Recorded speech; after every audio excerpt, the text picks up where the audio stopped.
This program contains scenes that may concern some viewers.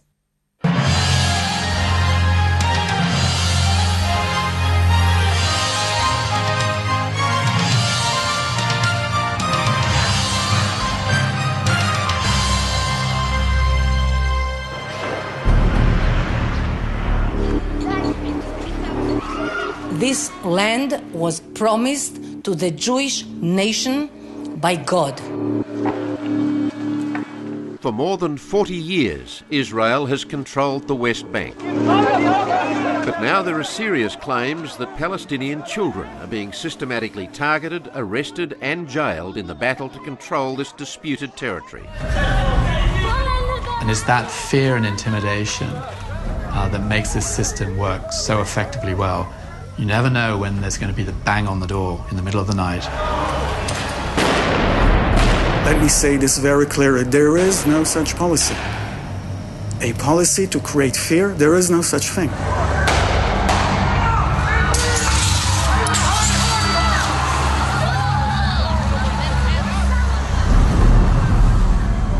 A new generation of hatred in the making. Welcome to Four Corners.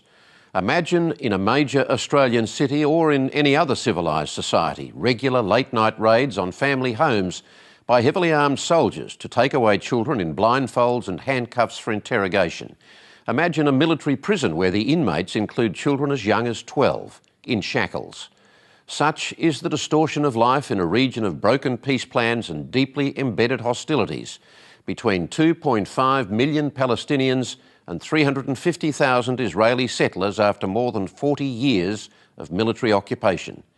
A UNICEF report last year found that Palestinian children had been threatened under interrogation by Israeli security forces with death, physical violence, solitary confinement and sexual assault against themselves or a family member while demanding confessions for alleged offences, most commonly stone throwing.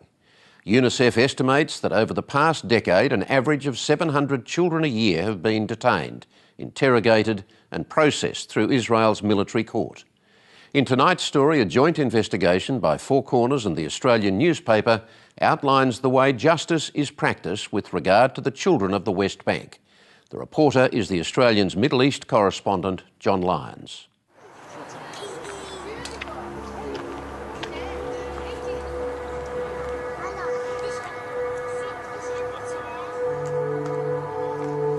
A peaceful evening in a small Palestinian village. A 14-year-old boy and his family sleep.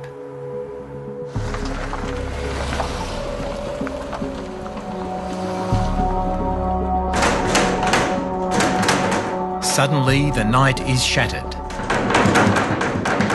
The Israeli army is making a raid. Their target, the boy who they claim has thrown stones at them. His mother recalls that moment. واحد على الباب وواحد هنا وواحد كل جندي على باب غرفة. فأنا بحكي له كتان شو بدك فيه هذا؟ حكى لي أس مرة أسكت. وصاروا يضربوا فيه ويسحبوه من الفراش. حكينا له بده يلبس. أعطيته أنا الجاكيت عشان يلبس. صار يتمجلز الجندي صار يضحك. هات الجاكيت أنا بلبسه بحكي لي. Hussein Zamara insists he's done nothing wrong, but this begins an 18-day nightmare. ماكينة كبيرة كان فيها أسلاك كهرباء وهيك موصل بالكهرباء كان بده يكهربني فيها وكان كل حين يدبني على الأرض يضربني شغلات هيك كان معه بربيج عصا يضربني فيها.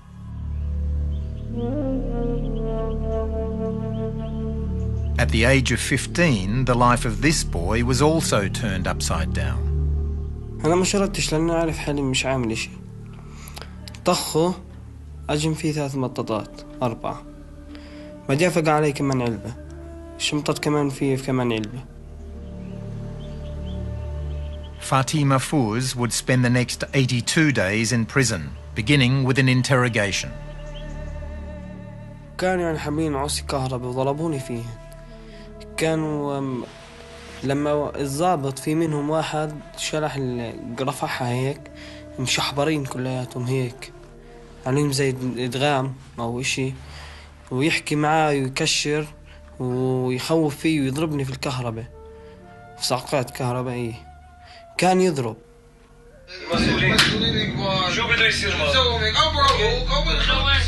As a 14-year-old, Islam Dar Ayoub has also come up against Israel's security services. حكى لي خذ وكع هاي الورقة. حكيت له ما هي بالعبرة وأنا بعرفش أقرأ عبرة، يعني إذا بتقرأ لي إياها.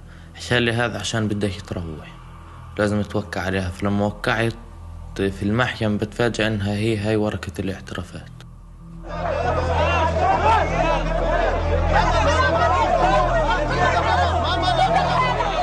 These boys are part of the new front line in the Israeli-Palestinian conflict. They're among the 700 Palestinian children brought each year before Israel's military court. You never know when there's going to be the bang on the door in the middle of the night and soldiers are going to demand that you bring out your children and one of them is taken away.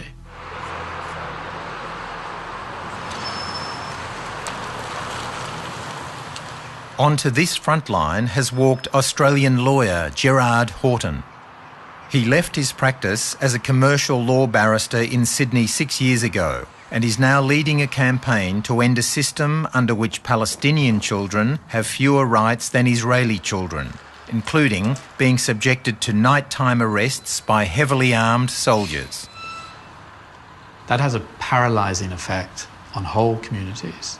And it's that fear and intimidation that makes this system work so effectively well with relatively few soldiers on the ground.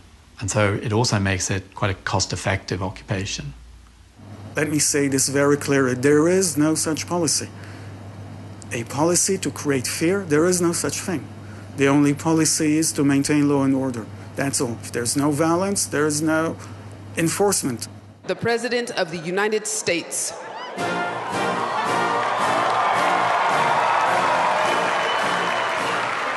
But US President Barack Obama told Israelis last year that this problem will not resolve itself.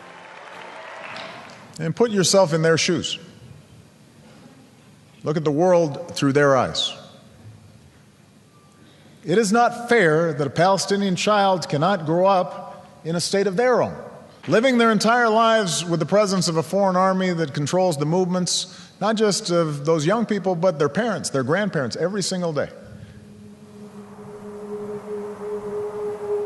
However, leaders of Israel's settler movement like Daniela Weiss do not agree. We came to a land where there were other people living. But this land was promised to the Jewish nation by God. All the other people who live here will accept Jewish sovereignty in the promised land. This is the only way I see it. So those who accept it live nicely. Those who do not accept it encounter confrontations. Those confrontations occur mostly near settlements. In 1967, Israel began occupying the West Bank, which is also known as the Palestinian territories. Since then, settlements, widely regarded as illegal under international law, have come to dominate the West Bank. Israel insists they are not illegal. So take a situation involving two children in the West Bank throwing stones, one a Palestinian child, one an Israeli child living in the settlements. The Palestinian child will be prosecuted in a military jurisdiction with far fewer rights and protections, whereas his Israeli counterpart, living sometimes 500 meters away, will be prosecuted in a juvenile justice system which meets international standards and complies, is a sort of system you would expect in any Western-style democracy. It is without question very problematic when you see that there are possibly very young children being arrested in the early hours of the morning. But there was a case... Lieutenant Colonel Maurice Hirsch is the Israeli army officer who oversees prosecutions at the military court. It's unfortunately an operational necessity because of the widespread disturbance of the peace that occur once we try to carry out the arrests during the day, and the reluctance of the Palestinian population to cooperate a priori with the law enforcement agency.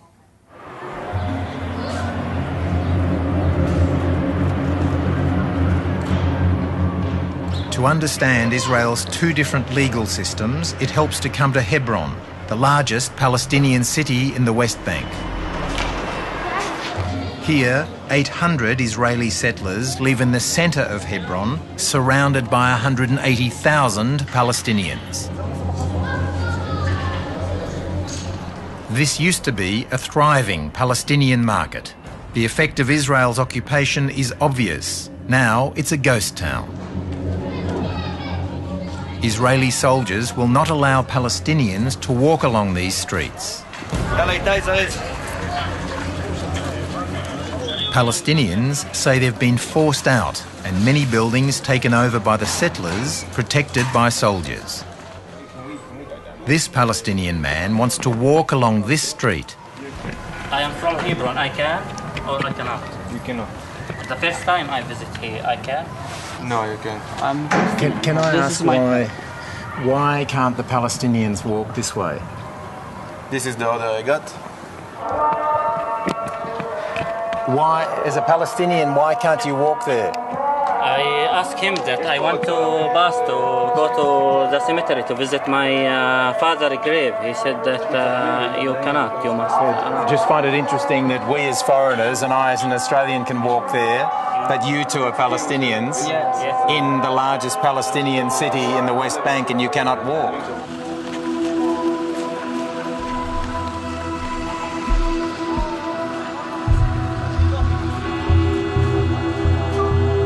When we visited Hebron, it was early morning. Many Palestinian children were walking to school.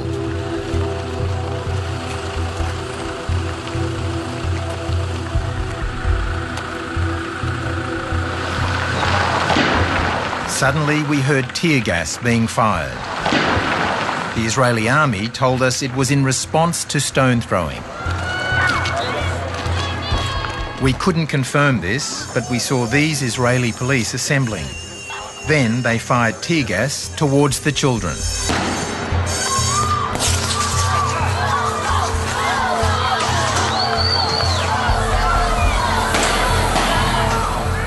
We saw no provocation from the children who were trying to avoid the gas. The teachers said tear gas was fired here almost every day. Every day like this.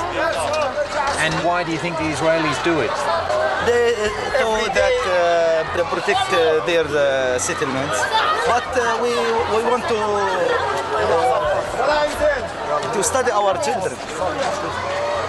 In the last week, we take 3 to the hospitals from the gas. How are you? You speak English? We approached the police. We're from Australian television. We cannot talk with you. Oh, but really? Can I just ask one thing? Excuse me. We've just been standing here now. Why did you fire the tear gas towards those children going to school? We can't talk to you. We cannot talk to you. Thank you. No, but they appear to be children going to school normally. Can I ask you why you fired this and the other tear gas at them?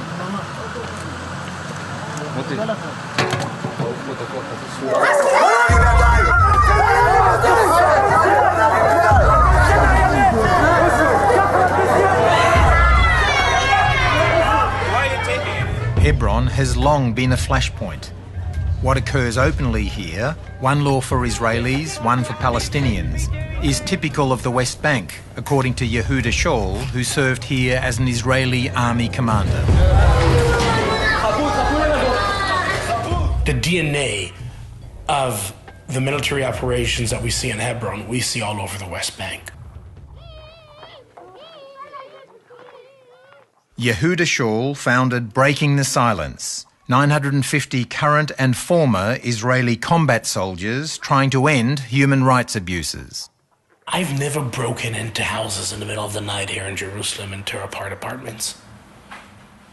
But in Hebron, where I served for 14 months, 24/7, that's what we've done. in order to make our presence felt. The stone will kill somebody. No, of course not. The child. But he will say he's going to stop it. Last July, one case shocked many.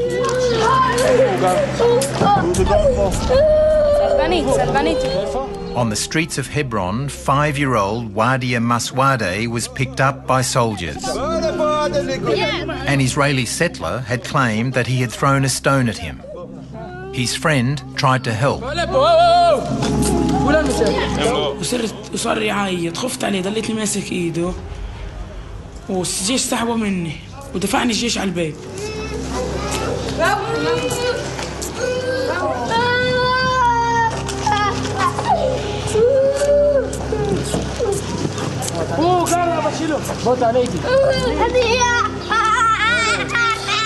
أنا قلت له تخافش أنا معك ومسكين من الخوف على بطني.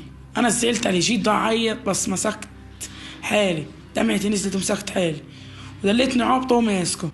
كنت ألعب عجلة السيارة أو بالكلب قدامي لطخت عليه حجر اللي هو يطوف في عجلة السيارة اللي هو لي روح أنا في ولد لطخ عليه حجر.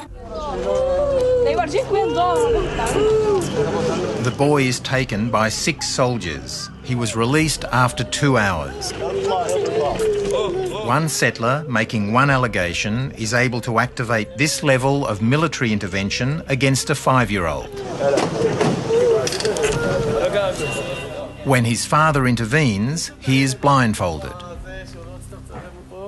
هيك الجهر داوين بقول لك ما احنا عارفين انهم كلهم بيعرفوا اهل المنطقه وسكان المنطقه هذه بس هيك شغل اسلوب سقاطه فيهم وتهجيج بس هيك هذا شغلهم.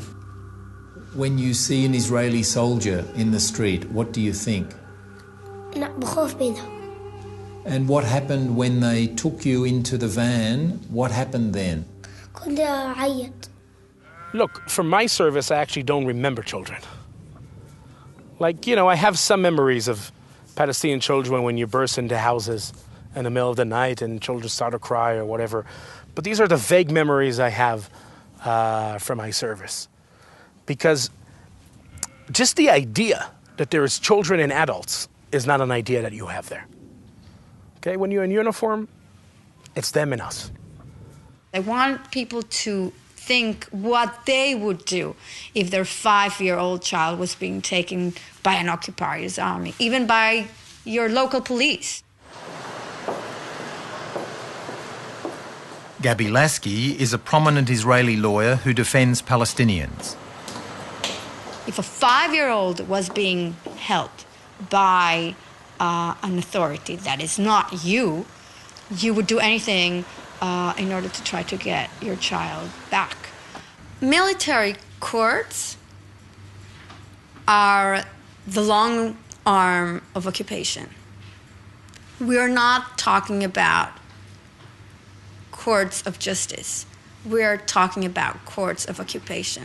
Look, I grew up believing that our actions as a military in the occupied territories are here to protect Israel from terrorism. What I've learned from my 3 years of service and 9 years of activism in breaking the silence, after reading testimonies of over 950 soldiers, is that the main story here is about maintaining our absolute military control over Palestinians. Palestinians say the soldiers are working in concert with the settlers.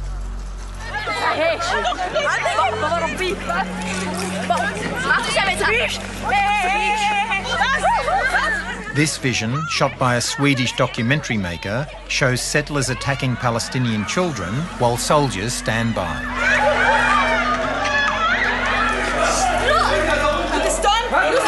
You see? I see. Go there. Okay. Bye.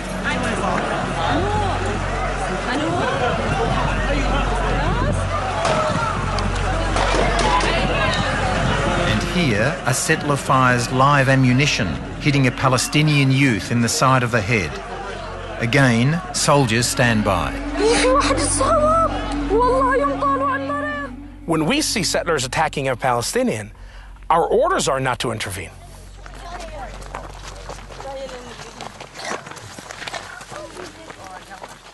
Palestinian children face danger on two fronts: night arrests from the army and violence from settlers. To get to school each day, these children need to walk past this settler outpost. Attacks from settlers have become so bad that the army escorts the children. But school has finished early and the army has not turned up. Today, the children are on their own. Their only protection is this Israeli volunteer who hopes by carrying a camera he will deter settlers. How do you feel, though? You're a Jewish Israeli. How do you feel about this? I can't describe this in words, because I feel myself as partly a Holocaust survivor, because my grandfather was a Holocaust survivor. He was partisan. He ran away for a few years, and all his family died in the Holocaust. And I don't get it how from one who was suffering from all those stuff, we became people that are making other people suffering for our behavior. It's break me. It's really break me.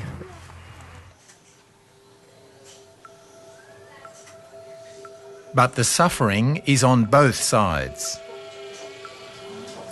3-year-old Adele Biton has brain damage and may never recover. 8 months ago, I was driving back from my parents' home, back to my home in Yakil, when Palestinian terrorists threw large building stones on my car. The building stones hit Adele's head and also caused me to bump into a truck. We're fighting together to get her back to life. I don't think that it's fair for her to sleep here in the bed and don't do things like children in her age. It's not fair. When someone throws stones or blocks, building blocks, whether they're Palestinian or Jewish, do you think it should be the same law for both? For both, because we need to highlight the word stones kills. Stones kills. Her 3-year-old child is basically is still in hospital, and it's unlikely that she will recover from that event. That is terrorism. Lieutenant Colonel Maurice Hirsch says arrests have been made following the attack. We're now dealing with 5 miners who threw stones at some 20-odd cars on a fast road at night time. They stood as a group at the side of the road and pounded the passing cars with stones. They hit a number of cars on the way. If you throw a stone at a vehicle travelling at 70 kilometres an hour, that can kill. There's no question it can be very dangerous. And that's why I think it's so important to look at the evidence.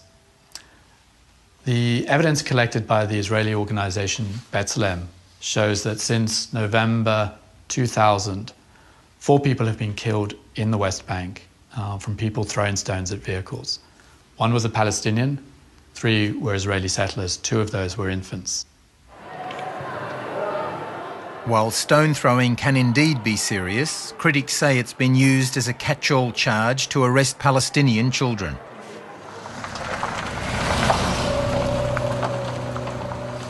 When Kusai Zamara was woken by soldiers at 2 a.m, he had no idea what was ahead of him. كان يضربوا في شلاليط على بطني، كفوف على وجهي، فسحبوني من بلوزتي ورفعوني وأخذوني من الفرشة. He saw soldiers in his bedroom, which was a very frightening experience for him. One of the soldiers kicked him with his boot. He grabbed him from his T-shirt, pulled him out of bed, and dragged him outside. Kusai watched his father totally helpless, his mother crying and shouting, unable to do anything, his younger siblings, his sisters, totally devastated by what was going on.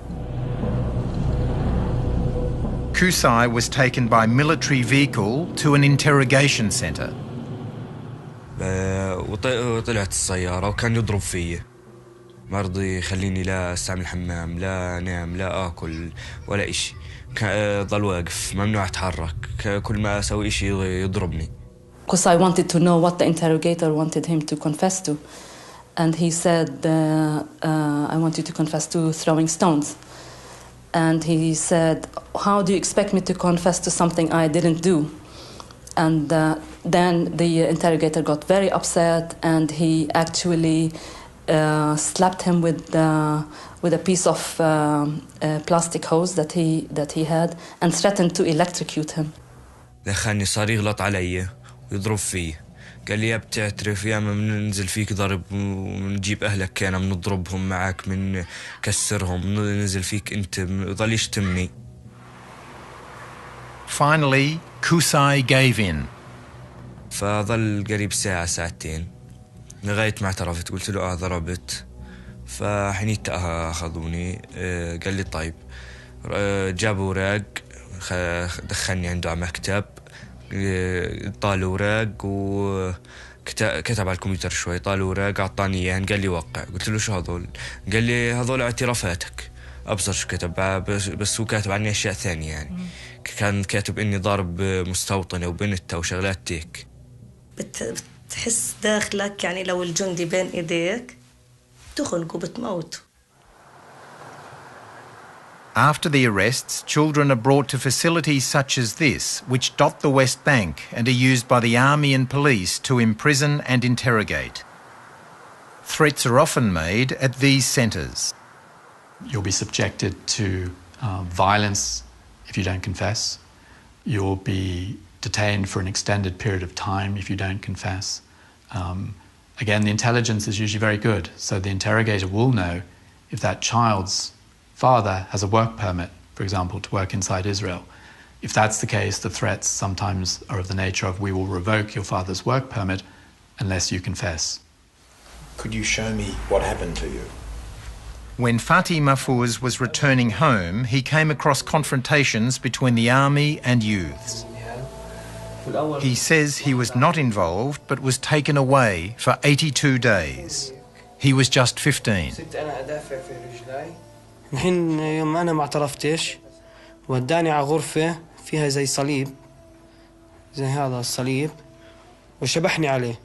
الحين أنا واقف على رأس أصابعي ضليتني واقف ويعني الثقل كلياته على الكلبشات زي حدايد وعلى رأس أصابعي مشبوح أنا كنت وضل يضرب فيه. The interrogator started yelling at him, and then what Fatih says is that he was then placed on some sort of wooden device on the wall, similar in shape to a cross, although it had two legs. He says that his legs were shackled to this wooden structure, his hands were shackled to this structure, and he was left there for several hours.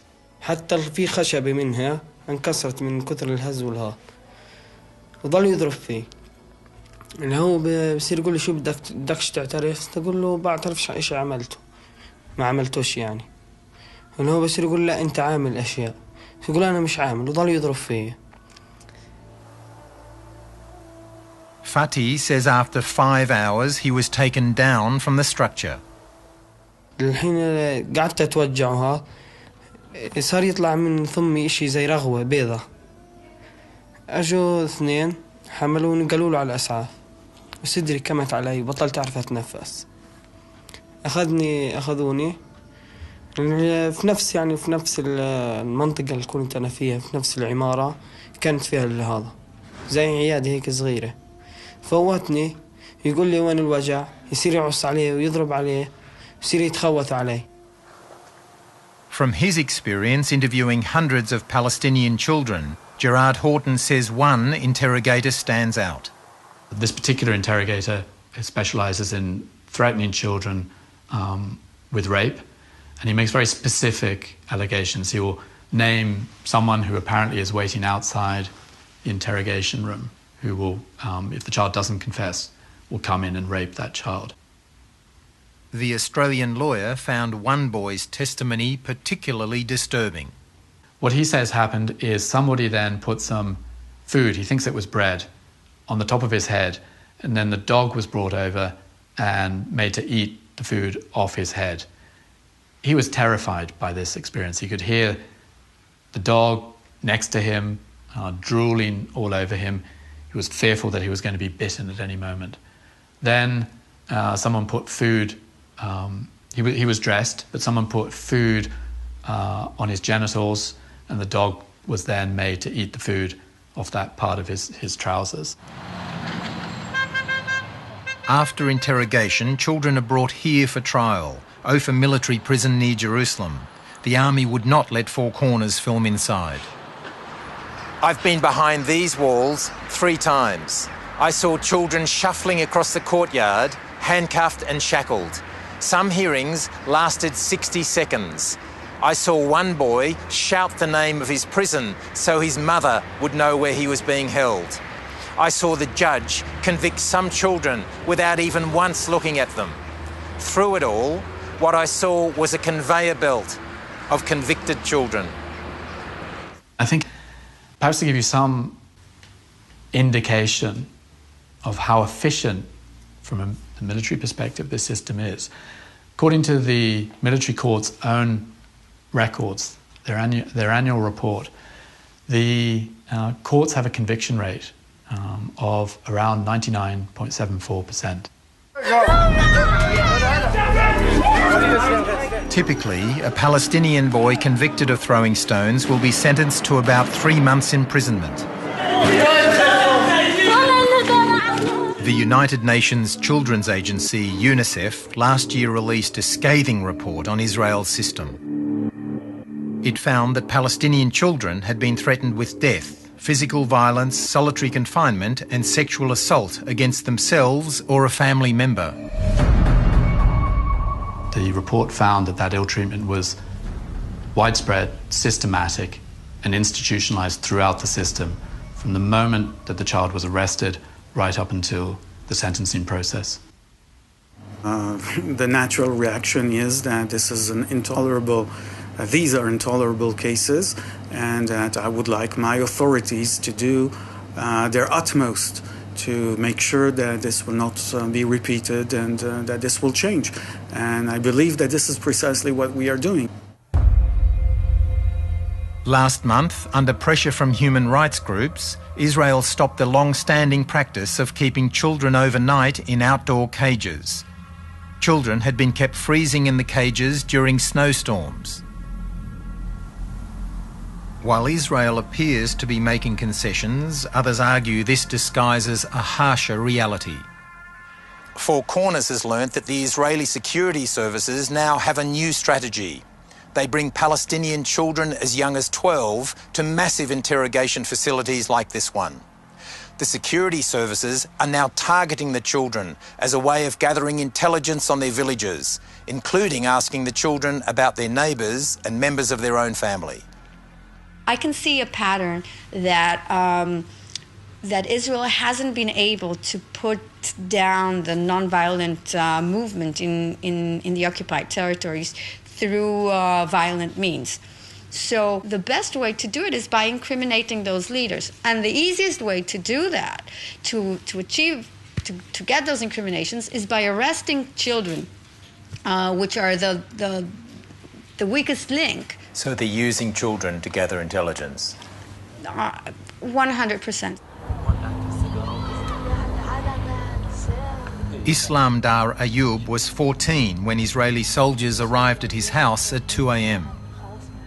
كنا احنا نايمين الساعة 2 بالليل فكان انه يدقوا على الباب بشكل عنيف جدا وقوي جدا. فتحنا الباب انه تحركوا كانوا انه السلاح يعني على طول مسلط علينا. فأنا وقاسي جدا انه ليش طيب ليش شو في احكوا لنا شو في شو عامل هذا الطفل شو كان انه شاكت اسكت وضرب فيه وفي اخته وفي ابوه فوتونا على البيت وسكروا وضرب غاز وضرب قنابل صوت.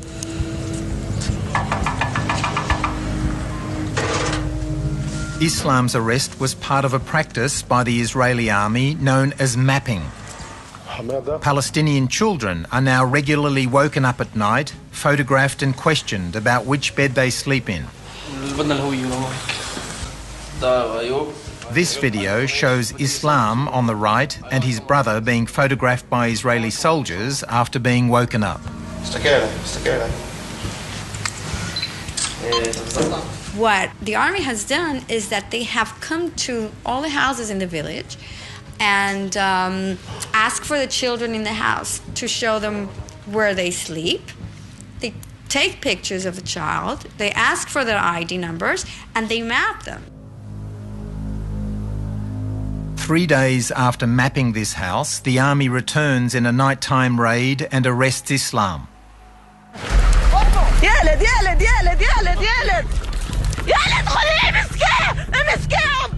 Later, police come for Islam's 9-year-old brother, Karim.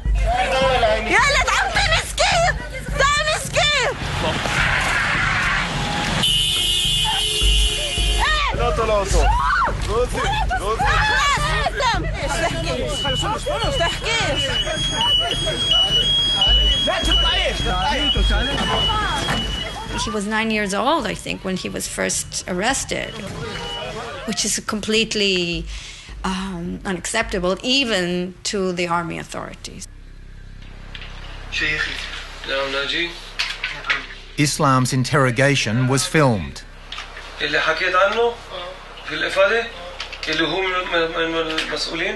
It quickly becomes clear that what the authorities really want is information about the leaders of the non-violent protest movement in the town, including Bassem Tamimi.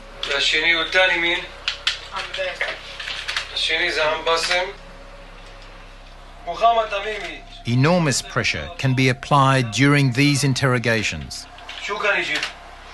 You tell the child, you can be released today if you just, from time to time, provide us with a little bit of information about who the troublemakers in the village are.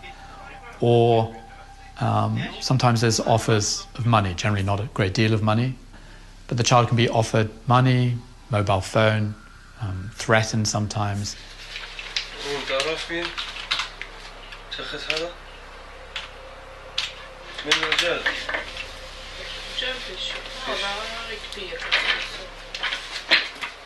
They are trying to know information about the village and about the life of people, their families, their attitudes, the attitudes of the community, and all of these.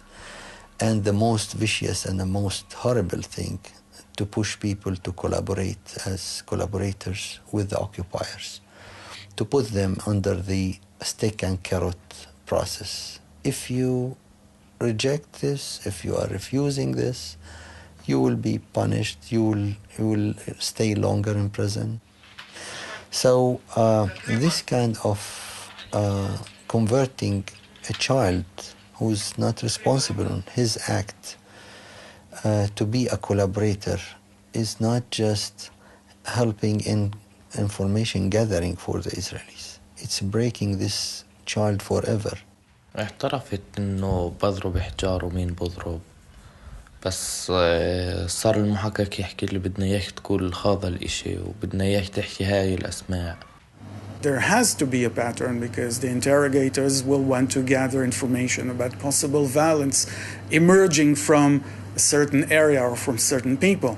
And I think that's perfectly legitimate to ask people who were arrested for being involved in violent actions, to ask them where they come from, why they have been involved in such violent actions, who sent them, and whether there are more people coming from the same place with the same intent.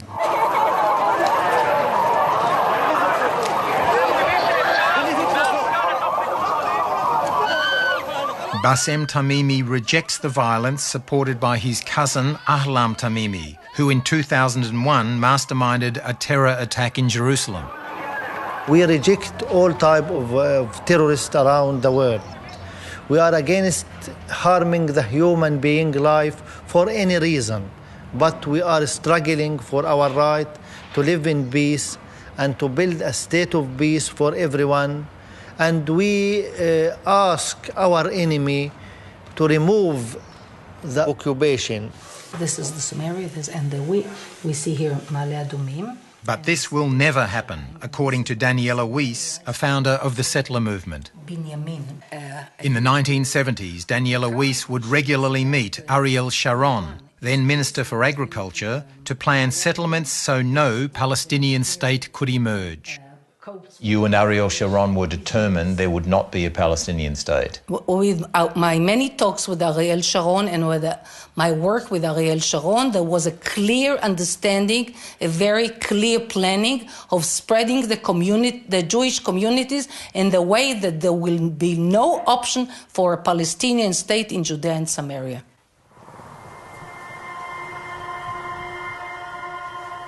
Despite international condemnation, settlement growth is surging. If a Palestinian child said to you, what is the hope for me, for my future, to have my own state, what would you say to that child? This land was promised to the Jews by God, and all of it. It's true that in the course of history, Arabs came to this area from all over, but the promise of God is more important than the changes in history and the political changes. That is why you have to put it deep, deep into your mind that you do not have any chance whatsoever in any point of history, neither you nor any of your offsprings, to ever have an independent state of your own here.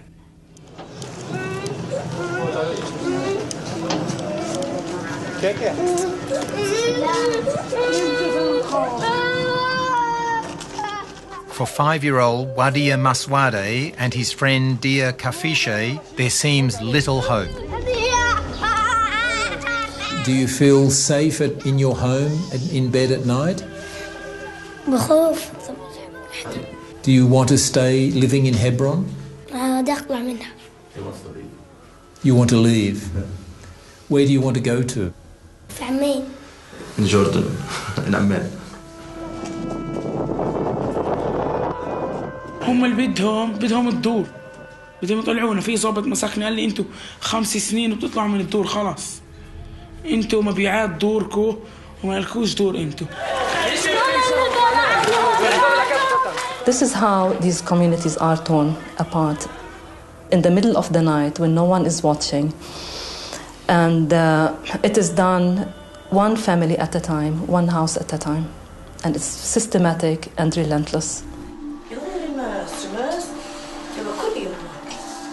The system is devastating families. أنا يعني الساعة اللي إجوا دقوا علينا الباب لغاية كل يوم، يعني أنا بصحى على نفس الساعة. حبيبي تحبني اسلام. أنا لما فت على المحكمة سوري لليوم يعني صوت السلاسل اللي مربط ابني فيها هذا البيبي، جا صوت الجنزير يعني كان رن رن لليوم أنا بيجي في داناي.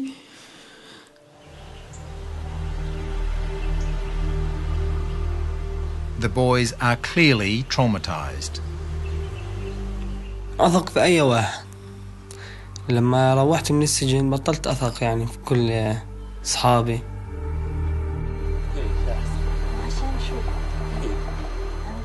أنا هيك بحب أظل صاحي إنه إذا رجعوا يأخذوني ما قداش إنه نايم. ميسي رونالدو. Sometimes you feel that these kids will be lost forever.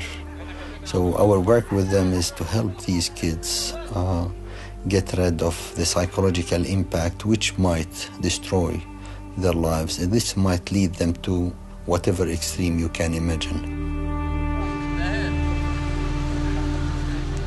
This long conflict between Israelis and Palestinians is one of cycles and revenge. Today, Israel is strong. But what happens when this generation of Palestinian children comes of age? Israeli authorities have responded to some of the recommendations made in UNICEF's report, Children in Israeli Military Detention. They have agreed to pilot 2 areas in the West Bank where children are issued with summons rather than being arrested at home at night. To date, this pilot hasn't begun.